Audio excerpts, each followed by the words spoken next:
Okay, we're here today in East Hampton Town at the Amagansett Fine Arts Festival to see some art and talk to some artists.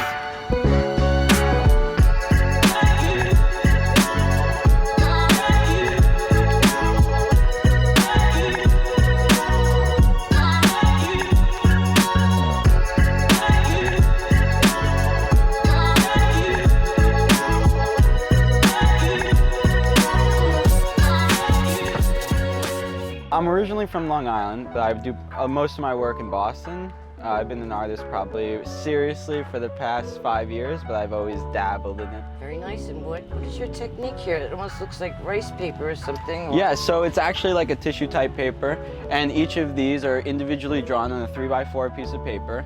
It's oil pastel and acrylic marker. They're each done individually, so no two are alike, and then they're pasted onto the canvas. Very interesting. How did you finish it? It's just like a clear lacquer. Do you do a lot of these on the island? So these are the first 4 in the series. And we have juice boxes, we have bicycles, toothpaste, and on the outside martinis. This one, Lucky, actually represents like the protection of the family and the red circle, and you know, your family is your luck and you have to take what you have, so you have to keep that protected.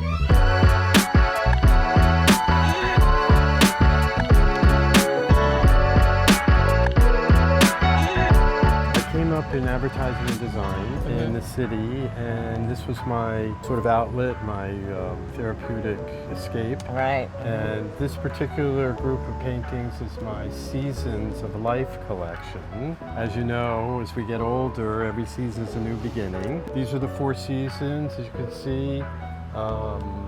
And it's my own special technique with gold leaf and acrylic paint. They just are intended to make you feel good. They're kind of a conversation piece. I've been taking pictures ever since I was a little kid, and I've always been attracted to the water. I grew up by the beach. From Long Beach? From Long Beach, yeah. Yeah, beautiful place to grow up. Yeah, it's great. Yeah. Yeah, you know it? Yes. Yeah, so some of these I've taken, like this one is called Seek Your Bliss. I took this at golden hour, first hour of light. You capture the light coming down, and you can capture the light and the texture along the wave. And I have the oyster catchers in the background. So I got 3rd place at the Armagh show early this year, which is #2 show in the country. Wow, that's great. Was it all photography or? Oh, it's art all over the world. Art. Just to get into the show is amazing, and then to just get an award was very special. But I'm swimming, you're treading water inside the waves, chasing light, and the flippers give you that, it allows you to negotiate a lot easier inside the waves. Yes. So this one is called Mercury Wave, and I took this in the wintertime. The water temperature is 30-40 degrees, and the air could be as low as 0. I come out, my beard is ice, and it looks like it's actually Mercury Wave breaking. It does, it does. So, very good. yeah, I love the energy and the way the waves make me feel when I'm in the water.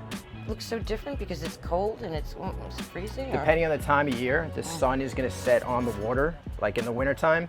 For this example, there's cotton candy skies reflecting off the wave. Wow, yes. As my kid likes to say, cotton candy skies. So it adds to the texture and the wave. It's called an Aquatech camera housing, and it helps protect my camera as I'm swimming in the water. I have a Canon R5. I use different ports depending on the lenses I'm using and the conditions in the water. It allows you to get up close and personal to the waves. You know, a lot of people think, you know, you have to be in the water to capture the lighting and the texture of the waves. So how long have you been an artist? I've been making a living 34 years. I think I discovered I was an artist about age 5. Can you tell me about your beautiful artwork? I love these My colors. process is, it's an ancient process, very iglemise, which is basically reverse painting. My canvas is clear. It's a sheet of lucite. I used to paint on glass, but now I paint on lucite. So it's backwards painting, so it's the opposite of any kind of what people think of as normal painting. Right. So I do my details first, which is the carving in. I carve from the back side with metal grinding tools, and then I just do about a 30 layering process of thin washes backwards. 30 layers. Real thin washes, they're like colored water. so that is it acrylic? that you It's use? yeah, I use oil bar. You can I do this resist stuff with oil, so because the water and oil do really interesting patterns. So I have accents of oil bars. I mix salts in, but most of it is all acrylic that I have diluted down to watercolor. Right. It is beautiful. Beautiful colors. Really nice. So this is exact same process, but the shine has been removed. Oh, how'd you do that? Polishing? Everything's Scratching? magic. So this was backwards too, but it just It's doesn't all look like everything it. I do is reverse.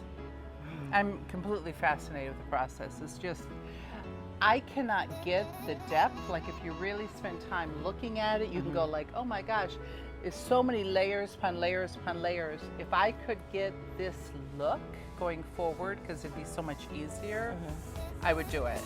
But I love the process and I love the finish. Hi Philip, how are you today? I'm good. How are you? What's your name? My name is Sherry. Okay, hello. I love your beautiful artwork. Can you tell us a little bit about it and where you're from? Yeah, definitely. Well, I'm living in New York City. That's where I paint and work on the Upper East Side. Yeah, these are my pieces. I guess you gotta kind of dive into them a little bit. So That they're just- actually all acrylic. You're all acrylic? Yeah, these are on paper.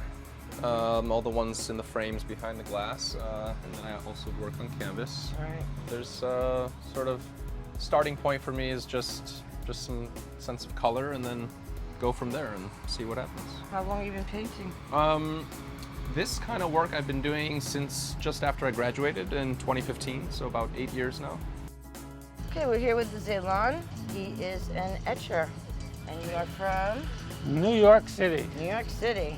Can you tell us a little bit about your etchings and the lifesaver here? What is that? It almost looks 3D. Yeah, it is 3D. If you look at it in the sunlight, So what is that, pressed paper? it looks like it just came out of your mouth. Wow, that's really nice. Yeah, well, it's two plates. The first plate is the flat color, and then the second plate I etched like the highest point of the letter, so I etched holes into the plate. All right. So when that goes through, the paper gets pushed into the hole and it pops out. Wow, I have an overwhelming desire to eat an orange right now. That was an idea. I mean, it was a doodle. I did this doodle, and I really liked the imagery. I didn't know what it meant, so I just had it up for a couple of months, and then all of a sudden it came to me.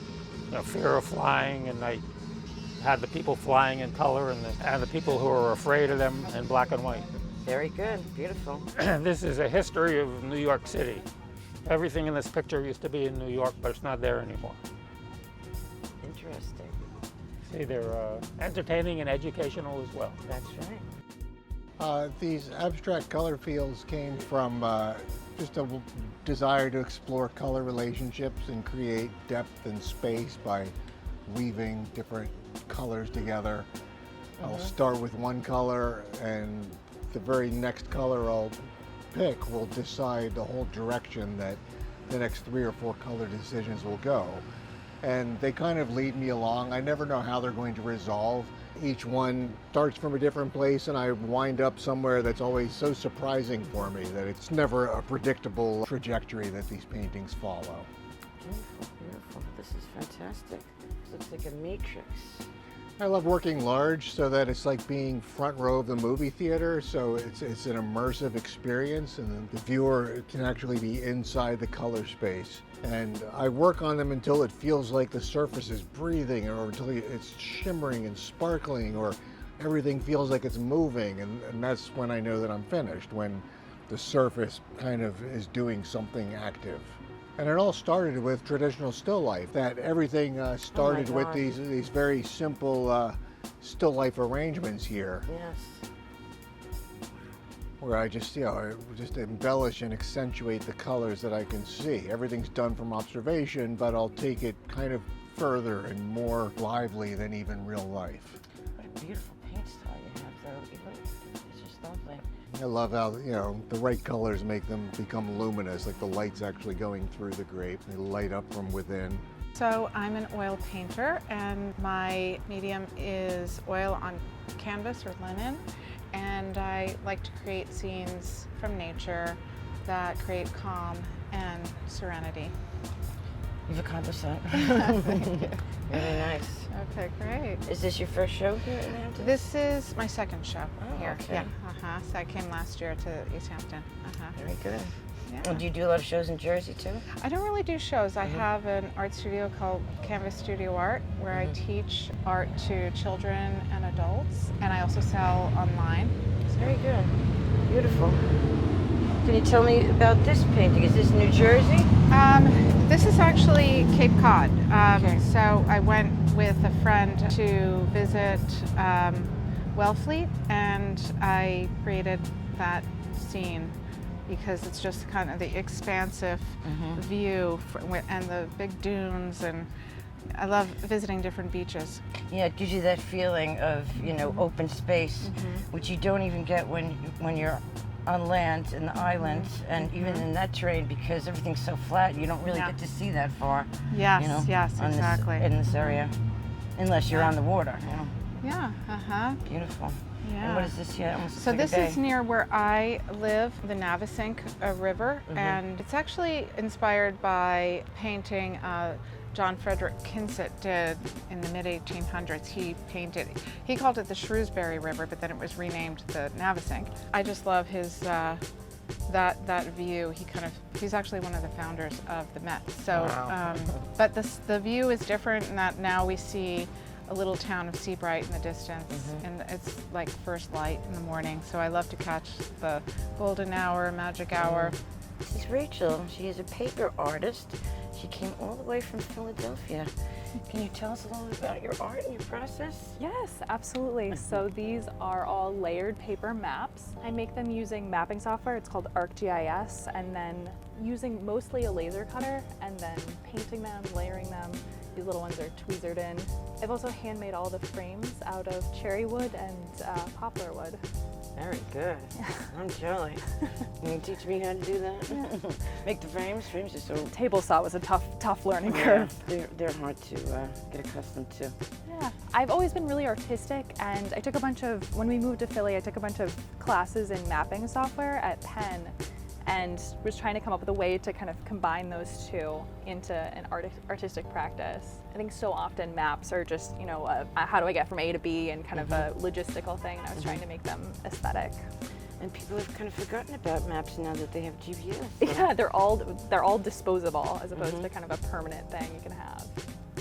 Where did you come from to this beautiful art show? I have lived in New York City for, a long time, without giving my age away, 1994 to today. Wow. So I've been coming to Amagansett for years, and this is my first show in Amagansett. Wow, and the Fine Arts Festival, which Yes. I love. Yes. So this is your first show in this area, or? This is my first Fine Festival, outdoor festival. Yeah, Fine Arts Festival. Artwork is beautiful. This Thank looks like you a so painting. much. So everything is my photography, original print photography. Some are mixed media with acrylic. Kind of this whole corner here. This is one of my favorite pieces. Yes. Kind of a swath of acrylic, and the rest is my print. So you had it original printed on prints. canvas, and then you painted Yes, it. yes. A glossy canvas. This is a flat canvas painted on. Also, you can see, you know, the brush strokes. Done with a palette knife, almost always, not a brush. Right. And behind you here are some other mixed media pieces. My background is in architecture and landscape architecture, so I mix very softscape with hardscape and very texture oriented in doing that. I think I it try really to comes through do. that you have the background in architecture, because these are very architectural. Even this is like that poking up there. It's like kind of like really catches your eye. Yeah, so I started, my first show was out here in Bridgehampton. 2016 is when I left kind of the design world and came into the artist's world. Some of these were taken throughout the world, some right here in Montauk and Springs, East Hampton. This is Vietnam, oyster traps in Vietnam. Yeah. This is in Ireland, in the cliffs, just sun peeking through a major storm. And just, you know, photography is also about just being there at the right time. It's about timing, And no one can tell you, take a picture there, it's gonna be great. Like sometimes it's just, it's luck. Sometimes being at the right place at the right time. Some are printed on wood, some are aluminum, very nice. Yes. some are acrylic, canvas. So there's a wide I variety. didn't even know you could print on wood. That's really Yeah, isn't it incredible? This is one of my favorites that I took right here in a bridge off the bay.